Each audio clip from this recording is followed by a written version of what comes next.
Hello, welcome to our series, The Success Principles for Housewives and Stay-at-Home Parents.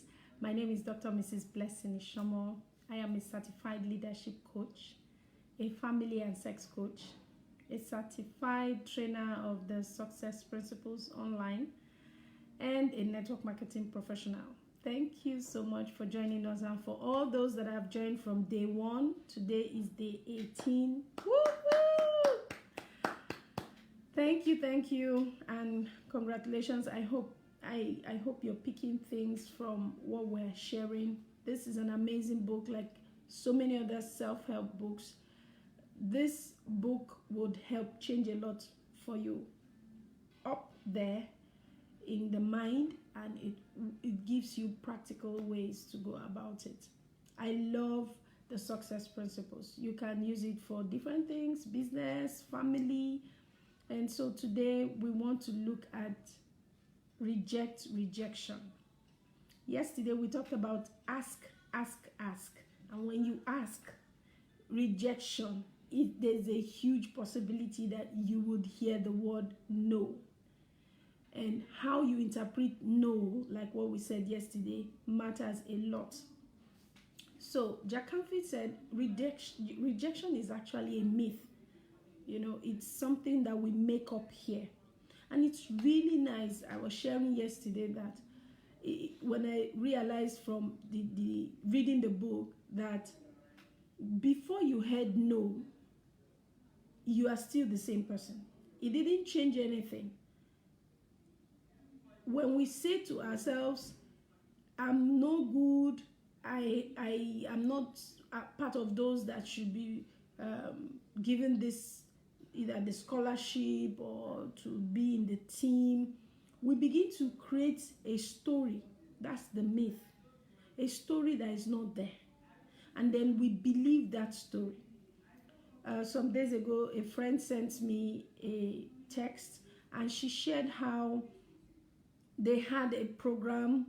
She's one of the brainy ones in class. There were 3 going for a math competition. And when they got there, the requirement was 2. So 3 out of 2 boys and a girl. And one of the teachers said, one person has to go. And he looked at her, the only girl, and said, let the boys do it. She left. That is a form of rejection. But what she said, what she told herself from that rejection stayed with her for years.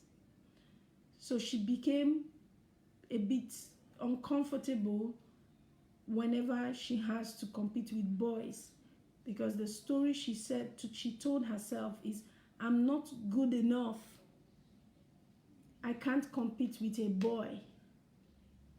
Now, as profound as that is, and as sad as it is, we all have the power to change the story.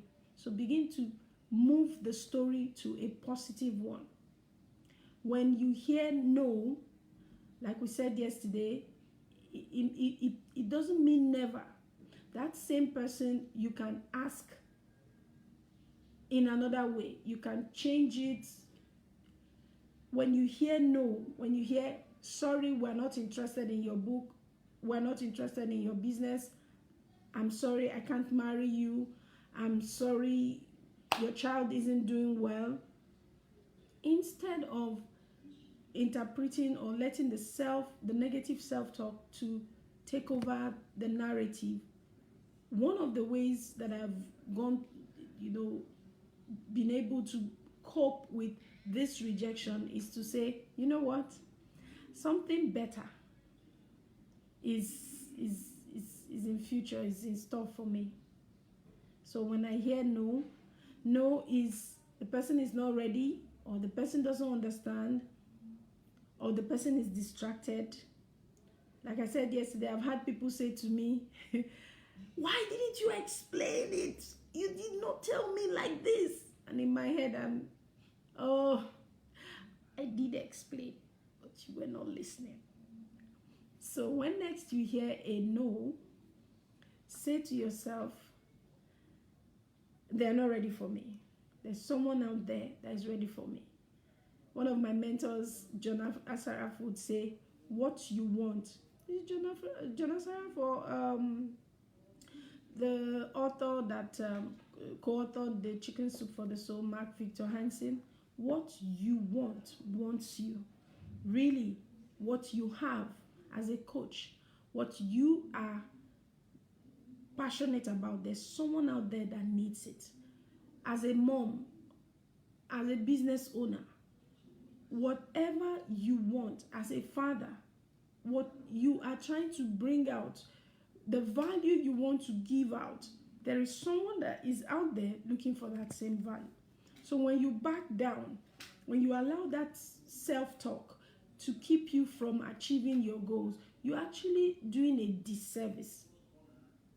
You are denying the world of what we need. Someone said the cemetery is the richest place on earth. A lot of people heard no, and they gave up. Imagine the telephone and the story with the Graham and the man that said, what does this company need with this electric toy? For $100,000 to have the right to the telephone, he was rejected to his loss. What about the Google boys?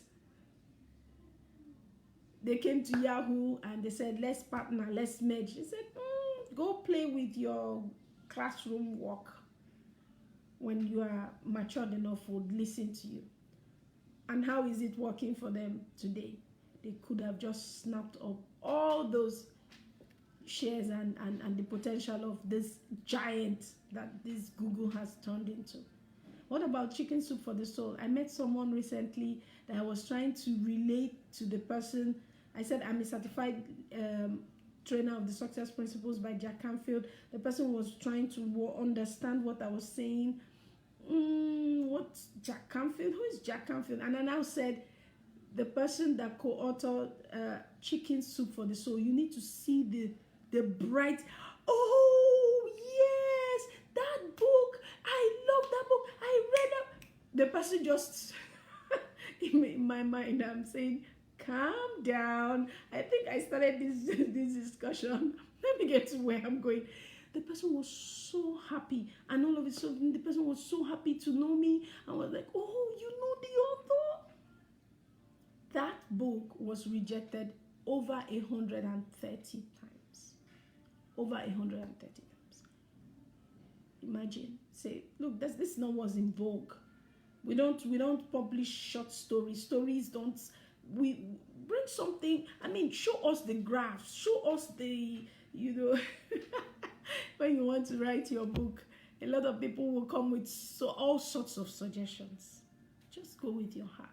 Yes, you would work with their suggestions, but anyone that is trying to make you feel like, hey, wow, good evening, sir. Thank you so much, Mr. Joseph Amawalden, for joining. I appreciate anyone that is making you feel like you don't have what it takes to achieve your goals. Just thank them and just say in your head,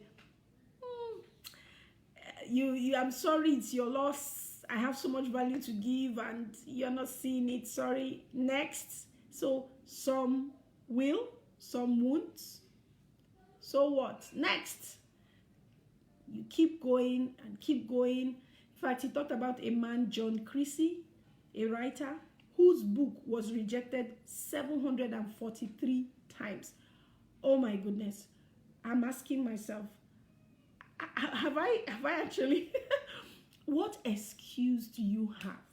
This man went ahead to publish a lot of millions of copies of books under over 20-something, pseudonyms, and made a lot of money because he did not accept the no. And let me say something to you, especially in the network marketing space. This is one of our favorite, teachings. A lot of people come into network marketing, they see the check and I'm making the money overnight. I just want to make the money now. And then when they meet with the first rejection, the second rejection, they come back and they say, this is scam. Give me my money. This is not working. I'm not interested. Oh, calm down. It's not only network marketing, it's everywhere. You will deal with the rejection. You will deal with the no. You will deal with the negative self-talk here. So my question to you is, what do you have? Do you have something valuable?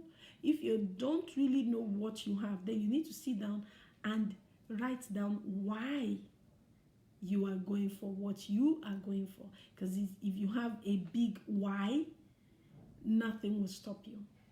The young 19-year-old person that was going about teaching young people self-esteem, communication skills, he got over and over no, rejections upon rejection, but he kept at it. And today he's helped a lot of millions of students, got the second largest grant in the US, over 65 million US dollars. So what's your story? Or is it the old man, the KFC guy that kept going from one place to the other with his recipe on chicken? There are many people, when you reach out to them with your product, they look at it and they say, please, I'm not sure of this thing. I'm not convinced. Do not try to interpret it as you are the problem. They are just in a space and time that they are not understanding. You may be far into the future. They're not there yet. So remember that rejection is a myth, is what you're telling yourself. There's the story of the doctor, the chiropractor, that knocked on 12,500 doors in a space, in an area where they had enough chiropractors. When he finally opened his business, he made a record amount for the fact that he was not afraid to ask. He got a lot of no's, but he was able to speak to over 6,000 people, and he asked them some questions, got feedback, and by the time he started his business, a lot of people came in. Some of us, we've not been able to even go around our neighborhood to let them know what we're doing. And they were saying life is hard.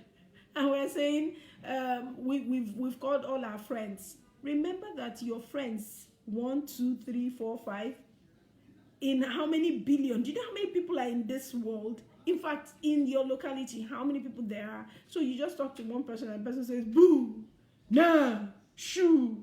And then you say, the whole world does not want my products. I'm sorry. I'm not trying to be mean, but I just want you to know, change the game, change your mindset. Recall that it is what you're saying to them, saying to yourself, that is stopping you. So when you get another no, say to yourself, there is a yes out there, and I have something valuable. I feel sorry for this no, because this no doesn't know how good is going to get blessed with this. I'm going to come back to you, no, but now I need to go next until the yes that will get this value that I have to give. So what are you going to do in the next 24 hours? My suggestion, pick up your phone and call someone that you need to ask for something that would benefit either you or the person.